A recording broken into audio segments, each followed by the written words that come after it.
Okay, welcome to a video here on some diffraction considerations for crystalline materials. This will focus mostly on cubic systems. And so just to get us thinking about the need for distinguishing between crystal systems by a measurement approach, I'll highlight just this interesting iron system where starting at low temperatures below about 912 C, we have iron that exists in its alpha phase. So the alpha phase is a low temperature phase, which has iron atoms packed in a body-centered cubic arrangement.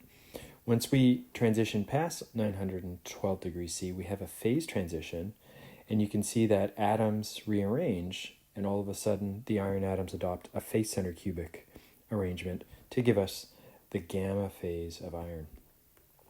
That gamma phase of iron is stable until about 1400 degrees C, at which point we transition back to a high temperature body-centered cubic arrangement for those same iron atoms. And this higher temperature body-centered cubic is distinguished from that found at the lower temperature with a delta symbol.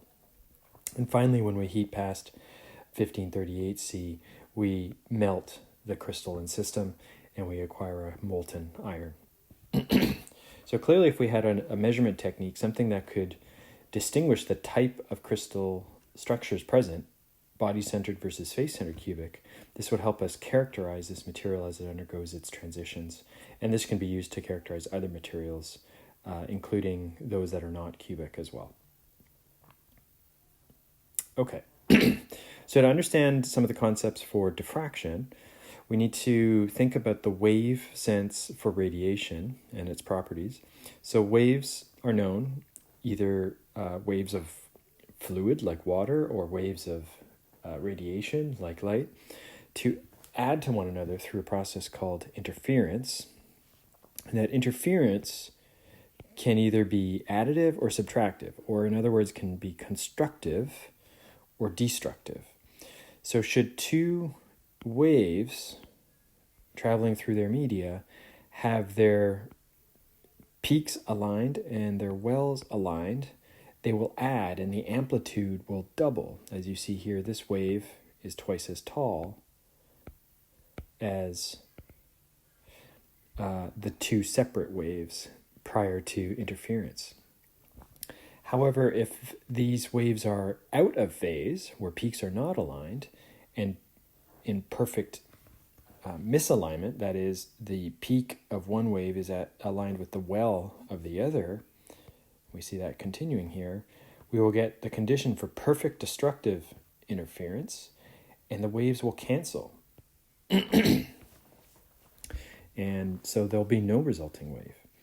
This is emphasized in some physics labs. Things like speakers need to be connected correctly to make sure their poles, their positive and negative terminals, are connected correctly. If one speaker is inverted, the sound quality drops remarkably because the sound waves coming from the speakers are in opposite phase, and a lot of the quality of the sound will be canceled.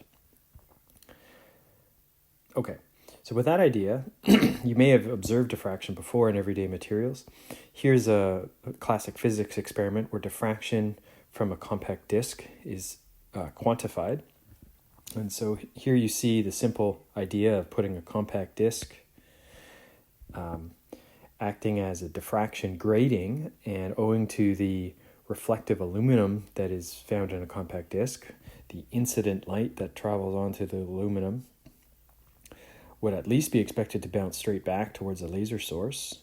But something additional happens in that the diffraction grating, that is the little features within the disk, sets up conditions for constructive interference at certain angles. Okay, so these special angles here are where constructive interference has been satisfied, and we can diffract and maintain intensity at the board here in this case, where the light has added and created intensity at the board. In between these angles, there's destructive interference and no light is found at the board. So in the diagram here, we are seeing the first order diffraction from a green laser imposed onto a compact disc, and at higher angles, diffraction is also possible, and that's not found in this photo. It's not emphasized in this photo, but it can be seen in other experiments.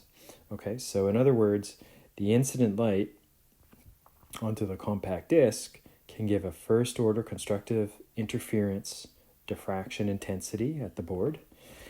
And we'll see that matched on both sides with the same alpha, or same angle theta, I should say. And at some angle later, theta 2, for example, we can get a second order diffraction condition satisfied, constructive interference there, and we can build intensity at the detection board should it be large enough. Okay. So what we've seen here is that the features of, there's something special about the features on the compact disc, and we'll see here that the properties of the incident radiation, in this visual case here, the wavelength of the light, are going to come into the equation to help us understand the angle at which we would expect constructive interference and a diffraction intensity at a detector or cardboard surface like we have here. Okay, so just to formalize this, diffraction is radiation scattered by a regular array of scattering centers whose spacing is about the same as the wavelength of the incident radiation. So if this is green light, approximately 630 nanometers in length, we know, because we are seeing diffraction, that the features on this compact disc must be on the order of the same wavelength. So these should be approximately 600 nanometers in periodicity, because our incident laser has a wavelength of approximately 630 nanometers. Okay, so that's how we interpret that. And not only is the feature about that size, we expect a regular array of those to be able to satisfy the condition for diffraction. Okay. Now, the electromagnetic spectrum is made up of all sorts of different types of radiation. We've just taken a look at a specific visible light case with a green laser pointer of about 630 nanometers. We also know that other types of radiation exist, and you can see not too far along is the X-ray category. So X-rays are smaller in wavelength, approaching 1 nanometer often in their size, and this is on the order of the features that we see in our crystal systems, that are the distances that we've been calculating for our unit cells, which describe the periodicity of our atoms in our crystals. So it's a great achievement to have been able to sort of devise a device to take advantage of this and ultimately lead to an instrument called a diffractometer that uses X-rays to quantify and study the lattices that are present in crystalline materials.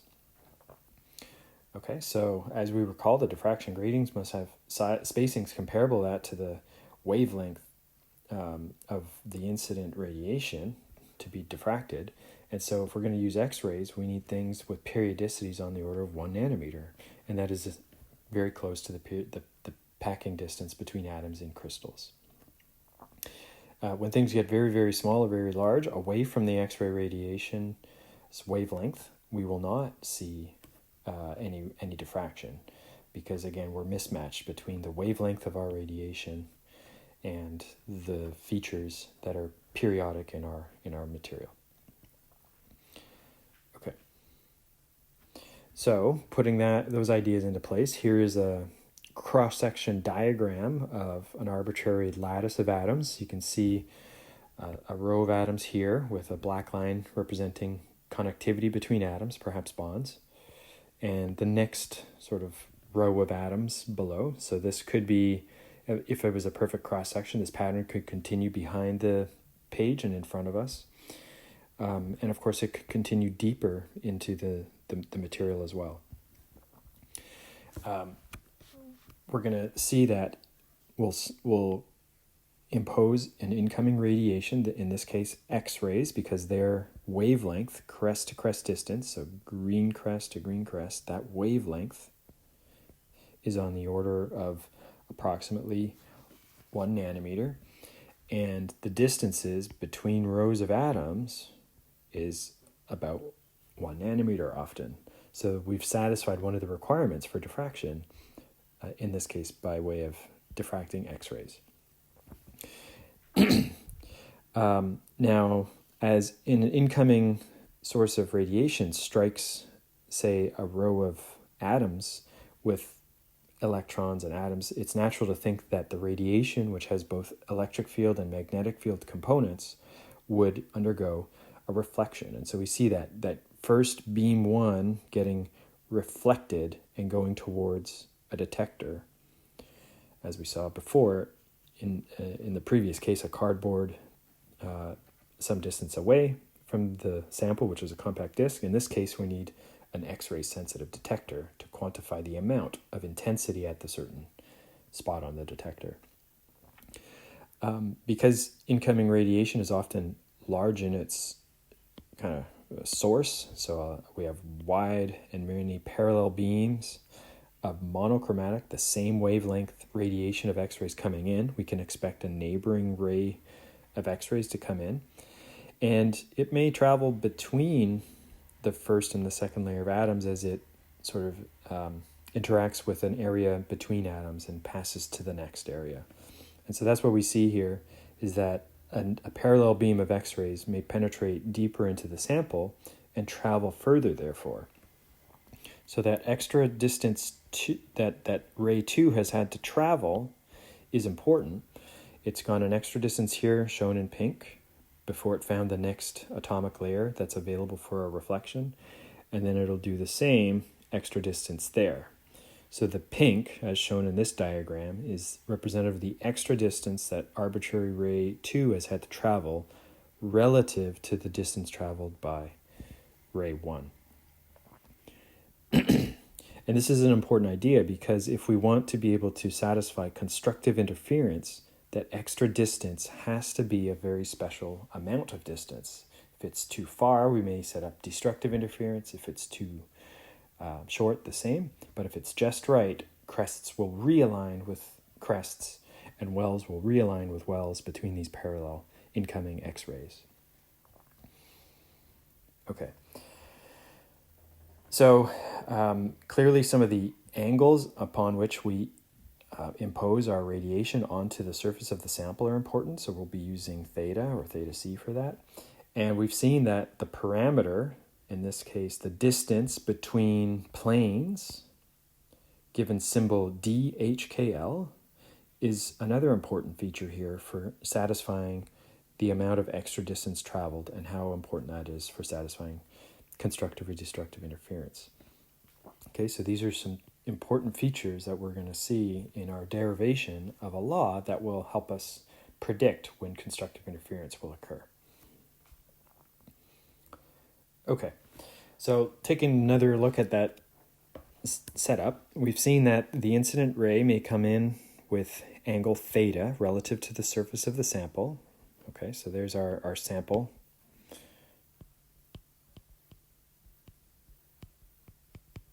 Okay, and it's going deeper off screen. We have two incident beams again. On the previous slide, we had extra distance pink here.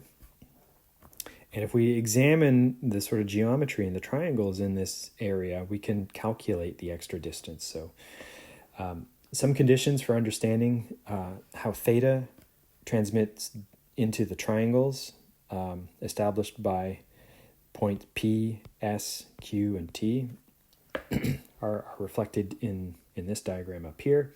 Our incident radiation was meeting the surface at angle theta. Because this is a right angle, moving to between the incident beam 1 and incident beam 2, we look at that right angle. And we also know that there's a right angle made between planes of rows of atoms. It follows, therefore, that theta, the angle incident for beam onto the surface of the sample, is also matched into here by this logic. So theta plus x must equal 90 is a consequence of how we've set things up here. So that was right here. Theta plus x must equal 90, and x plus y must also equal 90. So by solution, y must equal theta. Okay, so there's one feature there. And so we see that reflected down here now in our first triangle. Theta, that angle there. Similarly, on the neighboring triangle, we have an extra theta there as well. And then we saw that this was a right angle triangle, and we have a hypotenuse right down from atom P, moving to atom Q. And so we'll use that and the sine law for those right angle triangles to help us. Okay, so extra distance SQ and ST was important for helping us understand whether or not we would expect constructive interference. So it follows that if lambda is a feature of our incoming radiation and we want constructive interference, the only way we would expect that is if the extra distance SQ plus QT is an integral multiple of the wavelength of that light. Okay, so that is n lambda must equal that extra distance. So if that extra distance is just one full wavelength, that's perfect. N would equal 1, and then we would be back into alignment between peaks from beam 2 with peaks with beam 3. If it were 12 equivalents of the wavelength of the radiation, that would work out. We would have the 12th peak realigning from incident beam 2 with incident beam 1. Okay, if n is not integral, we're going to drop the intensity of diffracted light at the detector. Okay, so and a perfect n that is at a half integer, so that is 0.5, 1.5, etc., is satisfying the condition for full cancellation of beam 2 by way of constructive interference with beam 1. And we would see 0 diffracted intensity at the detector positioned out here. Okay, so with that logic, we can then consider some sine laws for these right angle triangles down below. And we know that the distance PQ is the hypotenuse. And of course, the small angle in here, shaded in red now, is theta. And so the sine of theta represents the distance SQ. And so